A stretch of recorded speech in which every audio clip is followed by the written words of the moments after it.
Hello friends, চলে এলাম আমার নেক্সট ব্লগ নিয়ে।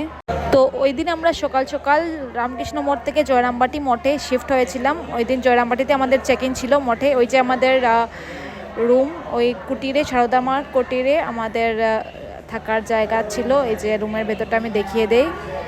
এটা আমাদের 5টা বেডের রুম ছিল। তো ওইখানে এসে আমরা একটু ফ্রেশ হয়ে বের হয়ে পড়লাম।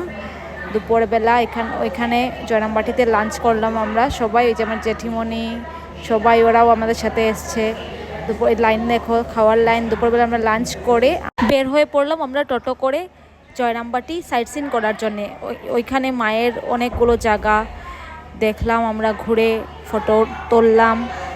অনেক ভালো লেগেছে, আমরা সবাই একসাথে ঘুরেছি, একটু ভিডিও করে নিলাম আমি। দেখো গাইস, তোমাদের যদি আমার ভিডিওটা ভালো লেগে থাকে তোমরা একটু ভালোবাসা দিও, আমার চ্যানেলটাকে সাবস্ক্রাইব করে দিও, একটা লাইক দিয়ে দিও।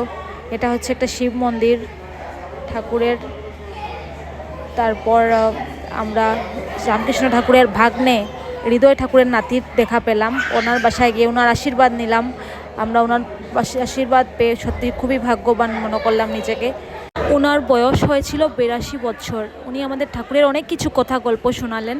তারপর এখান থেকে বের হয়ে আমরা এসে গেলাম জয়রামবাটিতে। জয়রামবাটিতে এসে ওইখানেই আমরা কিছু স্ট্রিট ফুড ট্রাই করলাম সবাই মিলে। খুব আনন্দ করলাম, খুব মজা করলাম, খেতে খেতে আমরা গল্প করলাম। অনেক দিন পর ঠাকুরের স্থানে আমাদের সাডেন দেখা, এটা টোটালি আনপ্ল্যান ছিল, যেন এটা ঠাকুরেরই ইচ্ছে ছিল যে আমরা সবাই একসাথে মিলবো। তো সত্যি আমরা একসাথে অনেক আনন্দ করলাম, জেঠিমণি ওদেরকে পেয়ে স্পেশালি। তারপর আমরা সবাই রুমে এসে ড্রেস চেঞ্জ করে আমরা আরতিতে চলে গেলাম। সন্ধেবেলা মায়ের আরতি হয়, তো আরতির শেষে আমরা সবাই ডাইনিং রুমে গিয়ে ডিনার সেরে আমরা নিজেদের রুমে গিয়ে রেস্ট করলাম। দেখা হচ্ছে তোমাদের সাথে নেক্সট ব্লগে। Tata, bye bye.